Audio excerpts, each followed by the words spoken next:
Bismillahirrahmanirrahim. Assalamualaikum warahmatullahi wabarakatuh. Halo calon pendidik, selamat datang di kelas Psikologi Pendidikan bersama saya, Bu Lela. Kali ini kita akan belajar bareng-bareng tentang hakikat psikologi pendidikan dan pendidik sebagai agen pembelajaran. Sekarang teman-teman lihat gambar di slide yang pertama. Di situ ada seorang bapak guru yang sedang melemparkan handphone ke muridnya untuk diam. Nah, kira-kira ada nggak teman-teman yang dulu ketika sekolah pernah mengalami hal serupa? Nah, menurut teman-teman, ini apakah bisa membuat pembelajaran makin efektif dan efisien? Kita akan pelajari di pertemuan kali ini.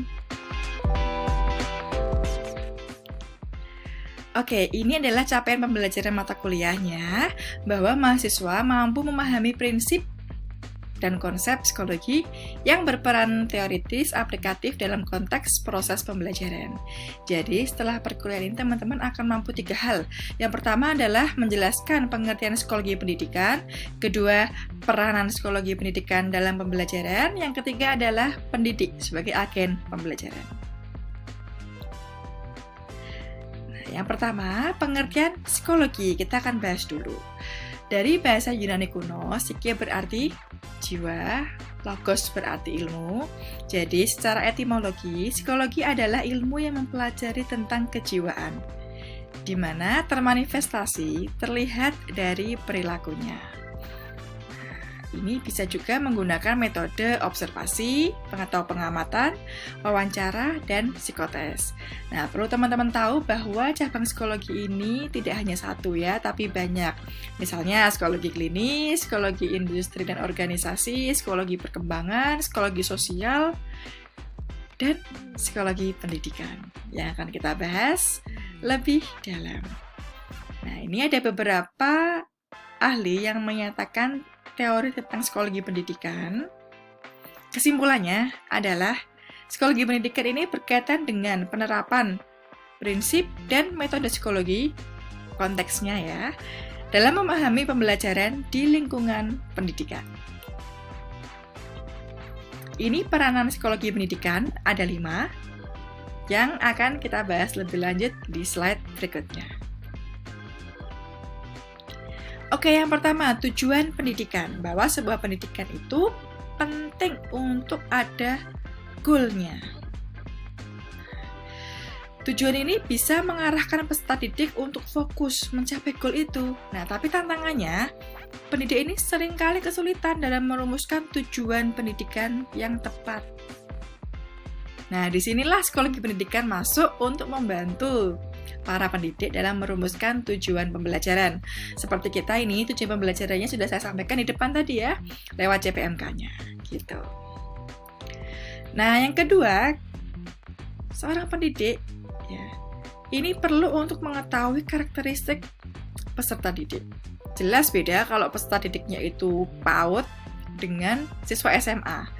Karakter mereka berbeda, jadi pendidik ini perlu untuk mengetahui variasi kemampuannya. Ada yang besar, ada yang kecil, ada yang punya kekuatan di A, ada yang punya kekuatan di B, ada yang punya kelemahan di A, ada yang punya kelemahan di B, dan tahap-tahap perkembangan peserta didik secara psikologis. Nah, jadi pengembangan tujuan pembelajaran ini juga perlu tahu dulu tentang karakteristiknya sebelum pembelajaran. Nah, psikologi pendidikan ini masuk membantu para pendidik untuk paham bagaimana karakteristik peserta didiknya. Kemudian proses belajar. Nah, ini terkait bagaimana pendidik ini mentransfer ilmunya kepada para peserta didik. Jadi perlu untuk dirancang dengan sebaik mungkin agar para peserta didik ini paham terhadap ilmu yang disampaikan oleh pendidik. Kemudian cara belajar. Materi yang berbeda, cara belajarnya pun akan membutuhkan cara yang berbeda juga. Jenis-jenisnya ada ceramah, diskusi, tutorial, membaca, praktek, begitu. Beda materi, beda cara belajar. Misal matematika dipelajari dengan cara bisa ceramah, bisa latihan, ya. Kalau misalnya di pendidikan atau seni tari ya, lebih diupayakan untuk praktek. Cara belajarnya akan lebih tepat menggunakan itu, bukan hanya sekedar ceramah maupun teori. Jadi, di sini pendidik harus memilih strategi belajar yang tepat untuk mendidik peserta didiknya. Yang kelima adalah evaluasi pembelajaran. Nah, ini merupakan sebuah proses untuk mengetahui bagaimana proses belajar yang diberikan oleh pendidik dan diterima oleh peserta didik. Ada 3 waktu evaluasi. Yang pertama adalah sebelum pembelajaran. Ini terkait dengan pencaritahuan potensi awal siswa. Yang kedua, saat proses pembelajaran untuk mengetahui kemajuannya. Biasanya bisa menggunakan kuis. Nah, yang ketiga adalah di akhir pembelajaran yang biasa kita ketahui misal dengan ulangan harian, UTS, UAS, begitu. Nah, disinilah peran psikologi pendidikan masuk membantu 4 hal. Yang pertama adalah pembuatan instrumen evaluasi. Yang kedua, pelaksanaan ujiannya. Misal, kalau mata pelajaran seni tari, maka ujiannya akan lebih tepat menggunakan praktek menari. Kalau matematika akan lebih tepat menggunakan ujian tertulis, gitu. Ya, kalau misalnya bahasa Inggris ada speaking akan lebih tepat kalau menggunakan ujian lisan seperti itu. Nah, yang ketiga, hasil evaluasi ini akan dianalisis, begitu ya. Dan yang keempat, ketika sudah dianalisis akan ditafsirkan. Misalnya, ada siswa yang mendapatkan nilai tidak sesuai dengan standar. Itu perlu untuk dianalisis ya, dan ditafsirkan kenapa dia memiliki nilai yang seperti itu. Apakah dari faktor pendidiknya, prosesnya, atau bahkan dari faktor peserta didiknya. Nah, nanti akan bisa dianalisis dan ditafsirkan. Nah, kemudian yang ketiga, yang dinamakan dengan agen adalah pembawa, ya. Jadi pendidik ini sebagai penghantar pembelajaran. Jadi perlu untuk bersikap profesional. Nah, menurut teman-teman, pendidik yang profesional itu yang seperti apa? Apakah yang punya selera humor tinggi, yang membuat siswanya selalu tersenyum dan tertawa di kelas? Ataukah yang hangat, penuh kelembutan dan peduli? Ataukah yang disiplin? Nah, kita lihat dulu nih, pengertian dari profesional adalah seorang pakar atau ahli dan menerima gaji dari keahliannya. Jadi, pendidik ini adalah jabatan profesional yang memberikan layanan berupa sebagai agen pembelajaran tadi dengan prasyarat kemampuan akademik dan pedagogik melalui program pendidikan tertentu. Dalam hal ini biasanya adalah pendidikan S1 selama lebih 4 tahun.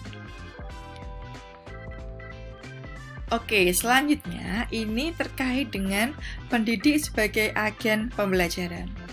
Nah, ini ada beberapa Perpu dan UU yang menjelaskan tentang pendidik wajib memiliki 1. Kualifikasi akademik berupa ijazah, harus punya ijazah. Ya. Yang kedua, harus punya kompetensi. Ini ada 4 yang akan saya jelaskan nanti. Ketiga, sertifikat pendidik. Yang keempat, jasmani dan rohani sehat, tidak ada gangguan mental, tidak ada cacat fisik. Ya. Kemudian yang keempat, mampu mewujudkan tujuan pendidikan nasional, ya, yaitu mengembangkan potensi para peserta didik. Gitu. Nah, untuk 4 ini akan saya jelaskan lebih lanjut di slide berikutnya. Pertama, ya, tentang kompetensi pedagogik. Ini adalah bagaimana seorang pendidik ini mampu mengelola pembelajaran. Ya, kalau misalnya teman-teman di perkuliahan, biasanya di awal semester ada RPS. Rencana pembelajaran semester itu berisi tentang proses pengelolaan pembelajaran dari pertemuan pertama sampai pertemuan ke-16. Bagi materi apa saja yang akan ditampilkan, metode evaluasinya seperti apa, lalu ujiannya seperti apa. Nah, itu semua perlu untuk dikelola dan pendidik wajib bisa melakukan itu, ya. Kemudian, yang kedua adalah kompetensi kepribadian. Pendidik adalah seorang manusia biasa juga yang punya rasa sedih, senang, marah, bahagia. Ya. Tetapi prosesnya dalam melakukan pekerjaan profesionalnya, pendidik ini dituntut untuk bisa profesional, untuk bisa mengelola emosinya dengan baik. Jadi, kalau pendidik ini bisa mengelola emosinya dengan baik, pasti tidak akan pernah ada kejadian seperti yang ada di slide pertama tadi. Melempar, marah gitu ya. Pasti hal itu tidak akan terjadi. Tapi akan diingatkan secara lemah lembut dan sabar. Karena pendidik ini perlu untuk memiliki etos kerja yang tinggi, tanggung jawab, akuntabel, bijaksana, yang pasti jujur. Sehingga bisa menjadi teladan untuk murid-muridnya, bisa dihargai oleh murid-muridnya, seperti itu. Nah, yang ketiga adalah kompetensi profesional, penguasaan materi. Misal, seorang guru seni tari ya harus bisa menguasai teknik-teknik dalam menari. Seorang guru seni tata boga ya harus bisa menguasai tentang jenis-jenis bahan makanan dan masakan. Gitu. Kalau guru matematika harus tahu berbagai rumus yang ada dalam matematika, itu penting mutlak. Sehingga biasanya mahasiswa yang mengambil jalur pendidikan mempunyai program PPL yang terjun ke sekolah untuk mengasah kompetensi profesionalitasnya nih, mengajar langsung di depan para siswa. Nah, kemudian ini kompetensi sosial berkaitan dengan kemampuan berkomunikasi. Jadi, pendidik ini bukan hanya berkomunikasi dengan para peserta didik saja, tapi dengan sesama rekan pendidik, baik itu di organisasi profesi maupun juga dengan orang tua peserta didik. Ada kalanya misal pendidik ini perlu untuk berkomunikasi dengan orang tua dalam menyampaikan progres atau kemajuan belajar siswa, hambatannya, kesulitannya. Jadi ini perlu untuk disampaikan dengan baik, seperti itu. Kemudian yang terakhir ini adalah metode pembelajaran untuk pengembangan kompetensi sosial pendidik, bisa dengan scaffolding. Jadi ini adalah teknik mengubah dukungan selama pembelajaran. Di awal diberi dukungan bimbingan banyak, nanti lama-lama ketika dia sudah berhasil, maka bimbingan itu akan pelan-pelan kita ambil. Begitu. Ya. Nah, kemudian untuk kooperatif ini adalah mengasah para pendidik ini untuk bisa menyelenggarakan pendidikan yang memunculkan kerja kelompok. Ya, misal siswa ini diberikan kelompok-kelompok kecil, nanti mereka diminta untuk saling membantu untuk bisa mencapai tujuannya. Perlu ada pemberian penghargaan juga agar mereka termotivasi dan bersemangat untuk bekerja kelompok. Ketiga, ada resiprokal atau jigsaw, yaitu mereka dibagi kelompok-kelompok kecil, ya. Lalu mereka berdiskusi mengenai topik tertentu, jadi mereka expert atau pakar di topik-topik itu, lalu mereka di-switch dan saling bertukar topik. Begitu. Jadi mereka bisa saling tahu, bisa saling menyampaikan gagasannya. Nah, dari gambar ini nih ada dua gambar yang ekstrim ya. Nah, menurut teman-teman, pendidik mana yang lebih ideal? Yang atas atau yang bawah? Nah, mengapa? Coba nanti teman-teman tuliskan di kolom diskusi di Elena ya. Saya ingin tahu bagaimana pendapat teman-teman untuk menganalisis kedua hal ini. Oke, begitulah ini daftar pustakanya, yaitu dari buku rujukan kita. Demikian kuliah kita di bab pertama ini. Sampai jumpa di bab selanjutnya. Dadah! Teaching is a work of heart. Jadi, seorang guru melakukan proses pembelajaran harus dengan hati. Dari hati untuk para peserta didik. Wassalamualaikum warahmatullahi wabarakatuh. Dadah!